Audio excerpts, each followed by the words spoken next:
बिस्मिल्लाहिर्रहमानिर्रहीम। अस्सलाम वालेकुम। आई एम मुनीर हक, your mathematics teacher. Day students, आज हमने चैप्टर 5 और चैप्टर 11 का थ्योरम रिवाइज करना है। एक्चुअली चैप्टर 5 जो है ना वो बहुत ही ईजी से है, वो है सेटों के बारे में। इसके अंदर यूनियन, इंटरसेक्शन, कंप्लीमेंट के बारे में कॉन्सेप्ट हैं। तो ये चीज़ें हम अच्छे खासे पहले भी प्रैक्टिस कर चुके हैं। तो आज जो मैंने आपके स्मार्ट सिलेबस से कुछ क्वेश्चन सेलेक्ट किए हैं रिवीजन के लिए, तो उसमें 5.2 का क्वेश्चन 3 है जी, जिसके अंदर हमने डी मॉर्गन लॉज को वेरीफाई करना है। इसमें ऐसा है कि आपका यूनियन भी आ जाएगा, इंटरसेक्शन भी आ जाएगा, कंप्लीमेंट भी आ जाएगा, इसलिए मैंने ये सिलेक्ट किया जी। अब आप ये देखिए, हमें जो क्वेश्चन नंबर 3 में दिया हुआ है वो ये कि if U is equal to 1 2 3 up to 7 चलते हैं 10 तक डिजिट्स हैं जी, और ए सेट है 1 3 5 7 9 जो कि ऑड नंबर हैं जी, और बी सेट है 2 3 5 7, ये हमारे प्राइम नंबर हैं जी। तो हमने इनके लिए डी मॉर्गन लॉज को वेरीफाई करना है। तो dear student, De Morgan laws 2 होते हैं जी। बाज़ को तो वो आपको लिख के देगा कि भाई डी मॉर्गन लॉज वेरीफाई कर, और डी मॉर्गन लॉज साथ दे भी सकते हैं, नहीं भी दे सकता। ओनली इतनी कह देगा कि verify the De Morgan laws, जैसे इस क्वेश्चन में दिए हैं और ला नहीं दिए। तो ये ला दोनों आपको याद होने चाहिए। पहला इसका ला ये है कि ए यूनियन बी होल का complement is equal to A का कम्प्लीमेंट इंटरसेक्शन बी का कम्प्लीमेंट। दूसरा है A intersection B whole complement is equal to A complement union B complement. यानी आप ये जरा गौर करें, यहाँ अंदर अगर यूनियन है तो यहाँ बाहर दरमियान में इंटरसेक्शन है, यहाँ होल कम्प्लीमेंट है, यहाँ अलग अलग कम्प्लीमेंट है। दूसरे ला में अगर अंदर इंटरसेक्शन है तो बाहर यूनियन है, और यहाँ होल कम्प्लीमेंट होगा और यहाँ अलग अलग कम्प्लीमेंट होगा। तो पहले ला चलते हैं हम, ये देखें इसके ए यूनियन बी का complement is equal to A complement intersection B complement. ज़ाहिर है कि हमने वेरीफाई करने से पहले लेफ्ट हैंड साइड लेते हैं। लेफ्ट हैंड साइड में क्या लिखा है? A union B whole complement. A union B होगा तो कम्प्लीमेंट लेंगे, तो लिहाजा पहले ए यूनियन बी फाइंड करेंगे। ए यूनियन बी, यूनियन का मतलब है इकट्ठा करना, मिला देना। तो हमने क्या करना है, जस्ट दोनों सेट एलिमेंट को अरेंज करके एक तरतीब से लिख देंगे जी। जैसे कि पता है कि ए सेट हमारे पास था 1 3 5 7 9 ऑड नंबर, और बी सेट हमारे पास प्राइम नंबर वो है 2 3 5 7।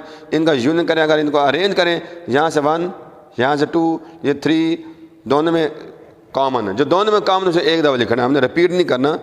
5 दोनों में है तो एक दफ़ा लिखा जाएगा, 7 भी दोनों में है तो एक दफ़ा लिखा जाएगा, और फिर 9 आ जाएगा। ये तो आगे बेटा इनका ए यूनियन बी का आंसर। अब मैंने लेना ए यूनियन बी का कॉम्प्लीमेंट। ये जो डैश डली हुई है, इस डैश का मतलब होता है कॉम्प्लीमेंट।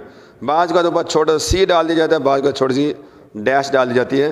तो कॉम्प्लीमेंट से मुराद ये होता है कि जिस सेट का आपने कॉम्प्लीमेंट लेना है यूनिवर्सल सेट में से, उसके एलिमेंट को आप डिफरेंस ले लें, माइनस करें, निकाल दें, तो बाकी जो यूनिवर्सल सेट बचेगा वो आपका कॉम्प्लीमेंट होगा। यानी मैंने लेना ए यूनियन बी का कॉम्प्लीमेंट, तो मैंने यूँ किया कि यूनिवर्सल सेट में से ए यूनियन बी के आंसर को माइनस कर दिया। असल में माइनस का मतलब यहाँ डिफरेंस होता है। आम जैसे हम प्लस से माइनस करते वो माइनस नहीं है, ये इसको पढ़ते हैं डिफरेंस, यानी U difference A union B. तो यू सेट पहले लिखा, जो कि पता है कि वहाँ से लेकर 10 तक डिजिट थे, माइनस ए यूनियन बी कहाँ से मैं यहाँ निकाल चुका वो लिखा। अब आपने क्या करना, 10 तक जो नंबर है उनमें से ये 1 2 3 5 7 9 ये डिजिट छोड़ दें 10 तक नंबर में से, तो बाकी आपका जो बचेगा 4 6 8 10, ठीक है। तो ये आपको बन जाएगा ए यूनियन बी का कॉम्प्लीमेंट। ये आपकी लेफ्ट हैंड साइड का आंसर आ गया, ठीक है। यानी पहले 10 डिजिट में से ये नंबर छोड़ने के बाद ये आंसर आ गया लेफ्ट साइड का। अब चलते हैं राइट हैंड साइड में। ये देखिए यहाँ पर राइट हैंड साइड जो इसकी ला के थी वो ये थी A complement intersection B complement. मतलब पहले मैं ए कॉम्प्लीमेंट लूँगा, फिर बी कॉम्प्लीमेंट लूँगा, फिर उन दोनों का इंटरसेक्शन कराऊँगा। लेफ्ट साइड में ये था कि पहले ब्रैकेट अंदर सॉल्व करेंगे, फिर कॉम्प्लीमेंट लेंगे।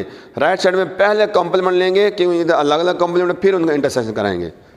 वही तरीका, ए कॉम्प्लीमेंट मीन यूनिवर्सल में से आपने ए का डिफरेंस लेना, मतलब यू में से जो ए के एलिमेंट है वो छोड़ देने हैं। ए के एलिमेंट थे 1 3 5 7 9 ऑड नंबर निकाल दें, बाकी 10 तक नंबर में से ऑड छोड़ेंगे तो 2 4 6 8 10, ये आ जाएगा ए कॉम्प्लीमेंट का आंसर। इसी तरह बी कॉम्प्लीमेंट क्या होगा, यू में से बी निकाल दें, यानी बी का एलिमेंट छोड़ दें, बाकी ये वाला आपके पास बी कॉम्प्लीमेंट आ जाएगा। तो अब आपने क्या करना है, असल में राइट हैंड क्या थी, A complement intersection B complement, दोनों का आपने इंटरसेक्शन लेना है। इंटरसेक्शन मतलब क्या होता है कि दोनों में कॉमन एलिमेंट, ऐसे एलिमेंट जो उसमें भी हों उस सेट में भी हों। तो अगर आप देखें 4 इधर भी है इधर भी है, वो उतार लिया, 6 इस सेट में भी है इस सेट में भी, वो भी ले लिया। इस तरह 8 और 10 भी इस दोनों इनमें कॉमन है, ये आपको 4, 6, 8, 10 आ गया। अगर गौर करें तो लेफ्ट साइड का आंसर भी यही था 4, 6, 8, 10, राइट साइड का आंसर भी यही आ गया 4, 6, 8, 10। तो यूँ ये वेरीफाई होगा कि लेफ्ट साइड और राइट साइड आपस में बराबर हैं। तो बॉयज़ मैंने सेकंड जो ला ये आपके लिए छोड़ दिया है, आपने खुद करना है। बिल्कुल सेम वही मेथड कि आपने लेफ्ट साइड में पहले ए और बी का इंटरसेक्शन लेना है, फिर उसका कॉम्प्लीमेंट लेना है। राइट साइड में इसी तरह जैसे मैंने ए कॉम्प्लीमेंट बी कॉम्प्लीमेंट ले चुका हूँ, इन दोनों का आपने यूनियन लेना है जी, ठीक है। तो ये आपने खुद ही ट्राई कर लेना है। अब मैं चलता हूँ एक्सरसाइज 5.3 का क्वेश्चन नंबर 4 जानब। 5.3 का क्वेश्चन 4 क्या है जी? आप पास गिवन है यू 1 से लेकर 10 डिजिट्स हैं। ए क्या है 1, 3, 5, 7, 9 वही ऑड नंबर है, और बी आपका 2, 3, 4, 5, 8। यानी हम इसको ये नहीं कह सकते हैं कि ये प्राइम नंबर क्योंकि उसका 4 आ गया, उसने खुद ये डिजिट्स दे रखे हैं। अब हमने इसको क्या करना है, then prove by Venn diagram. तो ये ए जो बी का complement is equal to A complement intersection B complement, ये बिल्कुल वही है जो अभी हमने De Morgan first law verify किया, लेकिन वो था सेटों की शक्ल में और यहाँ हमने वैन डायग्राम से करना है। वैन डायग्राम क्या होती है? असल में ये जॉन वैन ने एक मेथड यूनियन और इंटरसेक्शन कॉम्प्लीमेंट के लिए बनाया है। इसमें आपने यूनिवर्सल सेट को रेक्टेंगल शो करना होता है, सेटों को सर्कल से शो करना होता है अंदर ये क्लोज फिगर बनाकर। तो अब मेरे पास चेक ये करना है कि ए और बी सेट आपस में क्या है, नहीं आया ओवरलैपिंग है, यानी उनमें कुछ कॉमन है, या ए और बी सबसेट केस है, या बिल्कुल डिसजॉइंट है, यानी उनमें कोई कॉमन भी नहीं है। तो वहाँ ये देखें, आप देखें ए और बी सेट के अंदर आप देखें 3, 5, 8 कुछ एलिमेंट कॉमन है, यानी ए सार एलिमेंट बी में नहीं है, बी सार एलिमेंट ए में नहीं है, कोई सबसेट नहीं है, लेकिन कुछ एलिमेंट कॉमन, ये बनेगा ओवरलैपिंग केस। तो मैंने क्या किया, यू सेट ले लिया लेफ्ट साइड में और ए और बी को ओवरलैपिंग, यानी इस तरह ओवरलैप, ये देखो ओवरलैप कर रही है, मैंने शो किया जी। अब हमने जो वैन डायग्राम बनानी है, ज़रा गौर फरमाइएगा बेटा, लेफ्ट साइड और राइट साइड सिर्फ आपने वैन डायग्राम इसको वेरीफाई करना है। तो इसके अंदर क्या होता है, शेड भरते हैं, आप सिर्फ हॉरिजॉन्टल वर्टिकल लाइन में रहें, शेड भरें और फिर देखें मैं समझा रहा हूँ कैसे जी। लेफ्ट साइड में क्या है, ए यूनियन बी का कॉम्प्लीमेंट, पहले हम लेंगे ए और बी का यूनियन। यूनियन में क्या होता है कि आपने दोनों सर्कल को एक ही शेड में फिल कर दें, आप ये देखें, ठीक हो गया। यानी ये ए यूनियन बी शो करें, हमने दोनों को इकट्ठा एक ही शेड भर दे दी।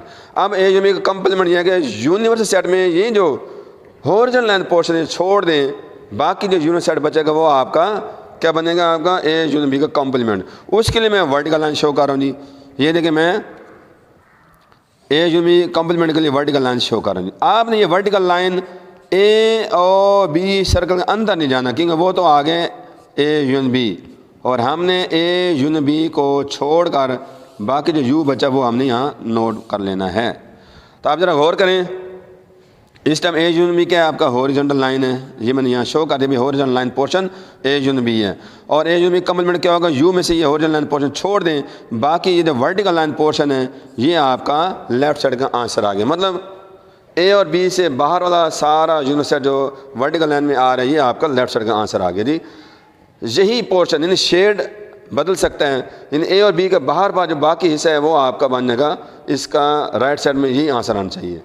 राइट साइड में आते हैं क्या जी, ए कॉम्प्लीमेंट। ए कॉम्प्लीमेंट किसे कहते हैं कि यू में से ए को छोड़ दें हैं, तो मैं यूँ करता हूँ, यू सेट में से ए सर्कल को छोड़ दूंगा और हॉरिजॉन्टल लाइन लगाऊंगा, लेकिन ये हॉरिजॉन्टल लाइन में ए में नहीं जाऊंगा, बी में ले जाऊंगा। ये देखें जी, क्योंकि मैं ले रहा हूँ ए कॉम्प्लीमेंट, यू में से ए को छोड़ दें यूनिवर्सल सेट में, ये देखें ये मेरा आ गया ए कॉम्प्लीमेंट का आंसर, ए में बिल्कुल नहीं जाना। ठीक है, अगले मरले मैंने लेना बी कॉम्प्लीमेंट, मतलब अब हॉरिजॉन्टल लाइन ए कॉम्प्लीमेंट को शो करी है, तो मैं वर्टिकल लाइन बी कॉम्प्लीमेंट के लिए ले लेता हूँ। बी कॉम्प्लीमेंट बी में नहीं जाना आपने, ठीक है, बी को छोड़कर बाकी में जाना है। ये मैं वर्टिकल लाइन ले रहा हूँ और ये वर्टिकल लाइन ए में ले जाएंगे आप, लेकिन बी से बाहर रहना, बी में ये वर्टिकल लाइन नहीं लेके जानी, क्योंकि ये है बी कॉम्प्लीमेंट, बी को हमने छोड़ देना है। तो आप ये देखें डायग्राम कुछ इस तरह मान गई है। अब मैं देखूंगा कि ए कॉम्प्लीमेंट का मतलब क्या होता है कि आपने ए को छोड़कर, ए सर्कल की बाउंड्री से बाहर देखें कौन को शेड नज़र आ रहे हैं, अगर मैं ए को छुपा लूँ तो ये डबल लाइन और हॉरिजॉन्टल लाइन नज़र आ रही हैं, यानी ए कॉम्प्लीमेंट डबल लाइन भी हैं और हॉरिजॉन्टल लाइन भी आ रही है। ठीक है, ये दो मैंने शेड शो किया। बी कॉम्प्लीमेंट से क्या मना कि बी के बाहर बार, बी को छोड़कर बी के बाहर बार डबल लाइन और वर्टिकल लाइन नज़र आ रही हैं, डबल लाइन भी हैं और वर्टिकल लाइन भी हैं। अब इन दोनों का कॉमन, इन A complement B complement common क्या है, शेड कॉमन आ रहा है। देखें दोनों शेडों में डबल लाइंस आ रही हैं। और बात जरा गौर करें, ये डबल लाइन कहाँ आ रही हैं, ये ए और बी से बाहर बाहर है, यानी डबल लाइन ये जो बॉक्स नजर आ रही है ए और बी से बाहर बाहर, और यहाँ भी वर्टिकल लाइन ए और बी से बाहर थी। तो शेड का डिज़ाइन चेंज हुआ, लेकिन ये वेरीफाई अगर लेफ्ट साइड दोनों राइट से बराबर होगी तो हम लिख देंगे left hand side is equal to right hand side, ये शेड बनने के बाद। अब आज हम क्वेश्चन ये एक्सरसाइज 5 का क्वेश्चन नंबर 3, बड़ा इंटरेस्टिंग क्वेश्चन है ये। इसके अंदर हमने लेना है जी क्या है जी, ए एल और एम हमें दो सेट गिवन है, और हमने क्या करना है जी, एल क्रॉस एम में दो बाइनरी रिलेशन लेने हैं। वह ये है जी कार्टियन प्रोडक्ट। कार्टियन प्रोडक्ट का मतलब ये नहीं कि हमने मल्टीप्लाई करना है, इसमें ऑर्डर पेयर बनाते नहीं।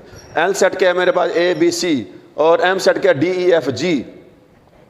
क्या करना है, बड़ा आसान तरीके, ए को पहले डी से मिलाएंगे ए डी, फिर ए को ई से मिलाएंगे ए ई, फिर बी को ए को एफ से मिलाएंगे ए एफ, फिर ए को जी से ए जी, फिर बी की बारी, बी इन चारों से कंबाइन होगा जी, फिर इस तरह सी इन चारों से कंबाइन होगा जी। गौर करें, एल में कितने एलिमेंट हैं, 3, एम में कितने एलिमेंट हैं, 4, 3 4 12, 12 ऑर्डर पेयर होंगे। आप गिन लें, यही होंगे। अब मैंने बाइनरेशन लेने बांधने का मतलब दो दो का वो दो दो का ऑर्डर पे बन चुके हैं। अपनी मर्जी से कोई से भी ऑर्डर पे उठा लें, वो आगे बाइनरी रिलेशन होगा जी। ये बाइनरेशन टोटल कितने बनेंगे, 2 की पावर n फार्मूले से, 2 की पावर n, और n से मुराद क्या होगा, ये जो 12 ऑर्डर पेयर हैं 2 की पावर 12, अगर ये खोलें तो बहुत सारे बनेंगे, उसे हमसे 2 ही मांगे तो आप कोई से मर्जी उठा कर लिख सकते हैं। जैसे मैंने यहाँ से एक ए डी ले लिया, ये वाली ब्रैकेट ऑर्डर पे ले लिया, और एक लास्ट बी डी ले लिया। आप कुछ भी ले सकते हैं, जो मर्जी एक ले लें ऑर्डर पे, 2 ले लें, 3 ले लें, उसके साइड में मान कर ये पहला बाइनरेशन आ गया। दूसरा भी अपनी मर्जी से एक ऑर्डर पे ले लें, 2 ले लें, 3 4 जो मर्जी ले लें, मानिए ए ई सी डी और सी डी सेलेक्ट कर लीजिए, आपका दूसरा बाइनरी रिलेशन है। कहने का मकसद ये है कि ये जो आपने R1 R2 ले, ये इसके सबसेट हो, इसी में से लिए जाए। अब आते हैं क्वेश्चन 5, इसमें कह रहे हैं एल आपको एक्स है, X belong to natural number and X less than equal to 5, यानी वो नेचुरल नंबर जो 5 तक हों, और एम क्या है जी, प्राइम नंबर, वो प्राइम नंबर जो 10 से छोटे होंगे। तो आपने ये R3 हमें एक रिलेशन दे रखे हैं, एक्स वाई साथ X plus Y is equal to 6, यानी इस तरह के ऑर्डर पे चुनने हैं। एक्स वाई को अगर ऐड करें, एक्स और वाई की जो वैल्यू उनको ऐड करें, 6 आंसर आना चाहिए। यानी ये अब हमसे कंडीशन दे दी, इसको होता है कंडीशनल। अब पहले हम अपनी मर्जी से लेते थे, जो मर्जी उठा लें, अब उसकी कंडीशन मुताबिक लेंगे जी। तो ये मैंने एल को खोल के लिखा, 5 तक नेचुरल नंबर है, एम सेट के 10 से छोटे प्राइम नंबर हैं, इनका उस तरह कार्टियन प्रोडक्ट लिया, L cross M, 5 element L के हैं, 4 एलिमेंट एम के हैं, 5 for 20 ऑर्डर पेयर कैसे बनेंगे, पहले ये 1 को 2 से ज्वाइन करेंगे, फिर 1 को 3 से मिला के ऑर्डर पेयर, फिर 1 5 फिर 1 7, इस तरह में 2 3 के साथ ये करेंगे तो ये 20 ऑर्डर पेयर आ जाएंगे जी। अब इसमें वो ऑर्डर पेयर सेलेक्ट करें जिनको ऐड करने से 6 आंसर है। जैसे ये 1 और 2 ऐड करें 3 आता, ये नहीं आता। ये देखें 1 + 5 6 होता है, ये ले लिया। ऐसे देखते हैं, जैसे कोई भी देखें उनको ऐड करने से, यानी पहली और दूसरे ऐड करें 6 आए, तो वो ये 1 5 3 3 और 4 2, ये 3 ऑर्डर पेयर ऐसे जिनका सम 6 आता है। इनके डोमेन भी रेंज में निकालनी है। तो डोमेन क्या है, पहले एलिमेंट, डोमेन क्या होते हैं, हर ऑर्डर पेयर पहले उनको इकट्ठे करें, 1 3 4, ये डोमेन। रेंज क्या है, 5 3 2, मैंने अरेंज कर लिखा 2 3 5, ये आपकी उसकी रेंज हो जाएगी जी। अच्छा, नाउ डेयर स्टूडेंट्स, हमारे पास इस सिलेबस के अंदर चैप्टर 11 का पहला थ्योरम मैंने शामिल किया रिव्यू के लिए। तो पहले थ्योरम की स्टेटमेंट जरा गौर करें 11 का, if 2 arcs of a circle are of congruent circles are congruent then the corresponding chords are equal. Main चीज़ है, अगर आपकी स्टेटमेंट आपको सही तरीके से समझ आए, जो डायग्राम बन जाए, तो थ्योरम इजी रहता है। अच्छा, गौर करें क्या कहते हैं, if 2 arcs of a circle, arc किसे कहते हैं आप पता कि कोई भी सर्कल का पोर्शन हो, उसकी बाउंड्री का कोई पोर्शन ले, दैट इज कॉल्ड आर्क। या कांग्रुएंट सर्कल, 2 कांग्रुएंट सर्कल हो, कांग्रुएंट सर्कल मतलब जिनका रेडियस बराबर हो, उनके अगर हम 2 आर्क लें और वो कांग्रुएंट हो, देन उन आर्क के क्रॉसपॉन्डिंग जो कॉर्ड बनेगा वो भी कांग्रुएंट साबित करना है। ये देखिए मैंने 2 सर्कल बनाए, इसमें मैंने यूँ किया कि ये एक आर्क ए डी सी ले ली, इसकी A dash D dash C dash ले ली, और ए को सी से ज्वाइन किया, एक कॉर्ड ए सी है, ए डैश सी डैश ये दूसरा कॉर्ड है। साफ ज़ाहिर है जब आर्क बराबर होंगी तो उनके कॉर्ड भी बराबर होंगे, लेकिन हम यहाँ वेरीफाई करना है। तो करना यूँ है कि इन दोनों ट्रायंगल की कॉरस्पॉन्डेंस लेनी पड़े। सबसे पहले हम उससे बता रहे हैं कि भाई हमें गिवन के ए बी सी डी, हमने 4 पॉइंट बताने सर्कल के ए बी सी डी, और इसके A dash B dash C dash D dash, ये 2 सर्कल हैं, 2 सर्कल हैं और कांग्रुएंट सर्कल हैं दोनों। सर्कल अगर कांग्रुएंट मतलब इनके रेडियस बराबर होंगे with the centre O and O dash, इनके centre O and O dash. और ये भी हमें गिवन है कि ए डी सी ये आर्क है, ऊपर आर्क का निशान है ये वाला, और A dash D dash C dash, इस A dash D dash C dash ये जो आर्क है दोनों आपस में बराबर हैं। तो अब हमने करना यूँ है, प्रूव ये करना है कि ये जो ए सी और A dash C dash cord है ये बराबर प्रूव करने हैं। तो हमने क्या करना है बॉयज़, ज्वाइन करना है ओ को ए से, ओ को सी से, इधर ओ डैश को ए डैश से, ओ डैश को सी डैश से, यूँ 2 ट्रायंगल बन गए हमारे पास। ठीक है, पहले हम उसे बता रहे हैं कि if 2 equal circles A B C D and A dash B dash C dash D dash with centre O and O dash, अगर ये दोनों आर्क, ये सर्कल जिनकी ये आर्क बराबर हैं, ठीक है, ये हमें गिवन है, तो फिर ये भी हमें पता है कि अगर आर्क बराबर होंगी तो उनका सामने जो एंगल होगा वो भी बराबर होगा, यानी ए ओ सी और A dash O dash C dash, ये दोनों एंगल आप इनके बराबर होंगे जी, क्योंकि आर्क बराबर है। ज़ाहिर है कि जब आर्क बढ़ेगी, यहाँ आर्क बढ़ेगी तो ज़ाहिर एंगल में फ़र्क आ जाएगा। तो वही लिखा है, अगर आर्क बराबर है एंगल बराबर है जी, ये चीज़ हमें आगे काम आएगी। अब हमने इन दोनों की कॉरस्पॉन्डेंस ले लेनी है। तो अब हमसे बता रहे हैं इस एंगल ट्रायंगल, सॉरी इस 2 ट्रायंगल इसके अंदर, इसका ओ ए, इसका ओ डैश ए डैश आपस में बराबर है। क्यों भाई? क्योंकि सर्कल बराबर है, सर्कल बराबर है, ये उसके रेडियस हैं तो रेडियस भी बराबर होंगे। तो ये देखें इनके ये दोनों रेडियस बराबर, ये एंगल हमने दोनों को बराबर ऑलरेडी पहले प्रूव कर चुके हैं। इसी तरह ओ सी और ओ डैश सी डैश भी, ये भी आपके रेडियस हैं, ये भी बराबर। तो ट्रायंगल आप देख सकते हैं बराबर होंगी, साइड एंगल साइड कांगुएंट, इसके भी 2 साइड हैं और एक एंगल और इसके भी 2 साइड एंगल बराबर होंगी। ट्रायंगल बराबर तो साफ ज़ाहिर है कि फिर इसका ए सी और इसका ए डैश सी डैश साइडें बराबर होंगी कॉरस्पॉन्डिंग साइड की वजह से, और यही हमारा 2 प्रूफ था। तो बॉयज़ मेन चीज़ ये है कि आपने प्रैक्टिस करनी है। अगर आप प्रैक्टिस करेंगे तो तभी ये बात समझ आएगी। लेकिन अगर फिर भी कोई आपको मसला दरपेश है तो मुझसे रब्ता कर सकते हैं। फ़ी अमान अल्लाह। ओके, अल्लाह हाफ़िज़।